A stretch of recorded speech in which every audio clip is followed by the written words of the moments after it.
ಮದ್ಯದ ನಶೆಯಲ್ಲಿ ಕ್ಷುಲ್ಲಕ ಕಾರಣಕ್ಕೆ ನಡೆದ ಜಗಳ ಕೊಲೆಯಲ್ಲಿ ಅಂತ್ಯ ಕಂಡ ಪ್ರಕರಣವೊಂದು ಮರಗೋಡು ಸಮೀಪ ಕಟ್ಟೆಮಾಡಿನಲ್ಲಿ ನಡೆದಿದೆ. ಮಗನೇ ತಂದೆಯನ್ನು ದೊಣ್ಣೆಯಿಂದ ಥಳಿಸಿ ಹತ್ಯೆಗೈದಿದ್ದಾನೆ.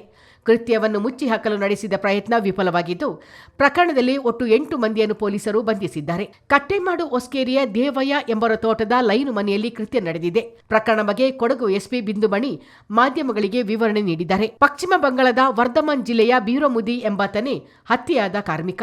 ಇದೇ ಜನವರಿ 11ರಂದು ರಾತ್ರಿ 8 ಗಂಟೆ ಸುಮಾರಿಗೆ ಬೀರೋಮುದಿ ಮತ್ತು ಆತನ ಪುತ್ರ ಪ್ರಶಾಂತ್ ಮುದಿ ಮಧ್ಯ ಕ್ಷುಲ್ಲಕ ಕಾರಣಕ್ಕೆ ಕಲಹ ನಡೆದಿದ್ದು, ಇಬ್ಬರು ಮದ್ಯ ಸೇವಿಸಿದ್ದರು ಎನ್ನಲಾಗಿದೆ.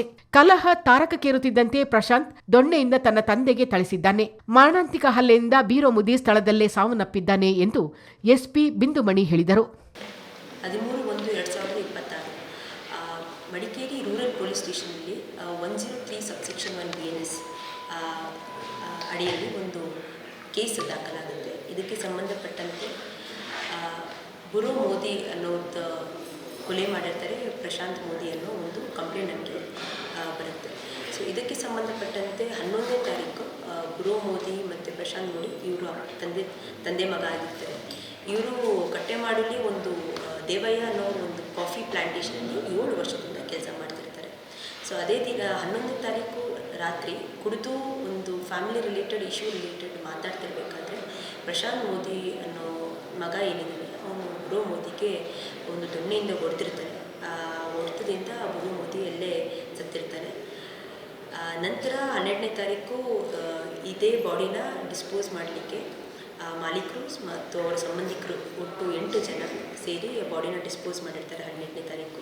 ಸೊ 13ನೇ ತಾರೀಕು ಇದಕ್ಕೆ ಸಂಬಂಧಪಟ್ಟಂತೆ ಗೊತ್ತಾದಾಗ ಇಮಿಡಿಯೇಟ್ಲಿ ಸ್ಟೇಷನಲ್ಲಿ ಮಡಿಕೇರಿ ರೂರಲ್ ಪೊಲೀಸ್ ಸ್ಟೇಷನಲ್ಲಿ FIR ಆಗುತ್ತೆ. ಇದಕ್ಕೆ ಸಂಬಂಧಪಟ್ಟಂಥ 8 ಜನ ಆರೋಪಿತರು ಏನಿದ್ದಾರೆ ಅವ್ರಿಗೆ ದಸ್ತಗಿರಿ ಮಾಡಿರ್ತೀವಿ. So at present Prashant Modi ಅವರು ಜುಡಿಷಿಯಲ್ ಕಸ್ಟಡಿಯಲ್ಲಿ ಇರ್ತಾರೆ. ಬುರೋ ಮುದಿ ಹತ್ಯೆಯಾಗಿರುವ ಸುದ್ದಿ ಆತನ ಕುಟುಂಬದಲ್ಲಿ ಆತಂಕಕ್ಕೆ ಕಾರಣವಾಗಿದ್ದು, ಇತ್ತ ತೋಟ ಮಾಲೀಕ ದೇವಯ್ಯನಿಗೂ ದಿಗಿಲಾಗಿದೆ. ಸುದ್ದಿ ಬಹಿರಂಗವಾದರೆ ಮುಂದೆ ಕಾರ್ಮಿಕರು ತೋಟವನ್ನೇ ತೊರೆದು ಹೋಗಬಹುದು ಎಂದರಿತ ದೇವಯ್ಯ ಪ್ರಶಾಂತ್ ಮುದಿ ಮನೆಯವರೊಂದಿಗೆ ಸೇರಿ ಪ್ರಕರಣವನ್ನು ಮುಚ್ಚಿ ಹಾಕಲು ಸಂಚು ನಡೆಸಿರುವುದು ಬಯಲಾಗಿದೆ. ಅದರಂತೆ ಬುರೋ ಮುದಿ ಮೃತದೇಹವನ್ನು ರುದ್ರಭೂಮಿಯಲ್ಲಿ ಸುಟ್ಟು ಹಾಕಿದ್ದಾರೆ. ಆದರೆ ಪೊಲೀಸರ ತನಿಖೆ ವೇಳೆ ಭಯಾನಕ ಕೊಲೆ ಪ್ರಕರಣ ತೆರೆದುಕೊಂಡಿದೆ. ಪ್ರಕರಣದಲ್ಲಿ ಶಾಮೀಲಾಗಿ ಮೃತದೇಹವನ್ನು ಸುಟ್ಟು ಹಾಕಿದ ಬೂರೋ ಮಗ ಪ್ರಶಾಂತ್ ಮುದಿ, ತೋಟ ಮಾಲೀಕರಾದ MS ದೇವಯ್ಯ ಮತ್ತು MD ಭಾರತಿ, ಮೃತನ ಕುಟುಂಬಸ್ಥರಾದ ಶ್ರೀಕಾಂತ್ ಮುದಿ, ಸುಧನ್ ಮುದಿ, ಲಕ್ಷ್ಮೀ ಮುದಿ, ತನುಶ್ರೀ ಹಾಗೂ ಬಸಂತಿ ಮುದಿ ಎಂಬವರನ್ನು ಬಂಧಿಸಲಾಗಿದೆ. ಈ ಪೈಕಿ ಪ್ರಶಾಂತ್ ಮುದಿಗೆ ಕೋರ್ಟ್ ನ್ಯಾಯಾಂಗ ಬಂಧನ ವಿಧಿಸಿದ್ದು, ಉಳಿದ ಆರೋಪಿತರನ್ನು ಜಾಮೀನಿನ ಮೇರೆಗೆ ಬಿಡುಗಡೆ ಮಾಡಿದೆ. ಕೊಲೆ ಪ್ರಕರಣದ ವೈಜ್ಞಾನಿಕ ಸಾಕ್ಷ್ಯಾಧಾರಗಳನ್ನು ಸಂಗ್ರಹಿಸಲು ಬಿರುಸಿನ ತನಿಖೆ ನಡೆಸಲಾಗುತ್ತಿದೆ ಎಂದು ಎಸ್ಪಿ ಬಿಂದುಮಣಿ ಹೇಳಿದರು. ಬಾಡಿನ ಏನು ಡಿಸ್ಪೋಸ್ ಮಾಡಿದ್ದು 12ನೇ ತಾರೀಕು. ಸೊ 13ನೇ ತಾರೀಕು ನಮಗೆ ಗೊತ್ತಾಗುತ್ತೆ. ಸೊ 13ನೇ ತಾರೀಕು ತಕ್ಷಣ ನಾವು FIR ಮಾಡ್ತೀವಿ. ಹಾಗೆ ಆರೋಪಿತರುಗಳನ್ನ ನಾವು ದಸ್ತಗಿರಿ ಹೌದು ಆರೋಪಿತನಾದಂಥ ಪ್ರಶಾಂತ್ ಮೋದಿ ಅವರ ತಮ್ಮ ಹೇಳಿಕೆಯಲ್ಲಿ ಹೇಳಿದ್ದಾರೆ ರುದ್ರಭೂಮಿಗೆ ತಗೊಂಡೋಗಿ ಸುಟ್ಟು ಹಾಕಿರೋದು. ಅವ್ರ ಫ್ಯಾಮಿಲಿಯವರು, ಅವರೆಲ್ಲ ಫ್ಯಾಮಿಲಿ ಮೆಂಬರ್ಸು ಅವರು ಅದೇ ತೋಟದಲ್ಲಿ ಕೆಲಸ ಮಾಡ್ತಿದ್ದಾರೆ. ದೇವಯ್ಯ ಮತ್ತು ಭಾರತೀಯನ ಆರೋಪಿತರೇಂದರೆ ಅವರು ಓನರು ಮತ್ತು ಅವರು ಬಾಡಿನ ಡಿಸ್ಪೋಸ್ ಮಾಡೋದ್ರಲ್ಲಿ ಸಹಾಯ ಮಾಡಿದ್ದಾರೆ. ಅದು ಗೊತ್ತಾಗಿ ಅವರು ಅದನ್ನ ಮುಚ್ಚಾಕ್ಲಿಕ್ಕೆ ಪ್ರಯತ್ನ ಪಟ್ಟು ಬಾಡಿನ ಡಿಸ್ಪೋಸ್ ಮಾಡಲಿಕ್ಕೆ ಸಹಾಯ ಮಾಡಿದ್ದಾರೆ.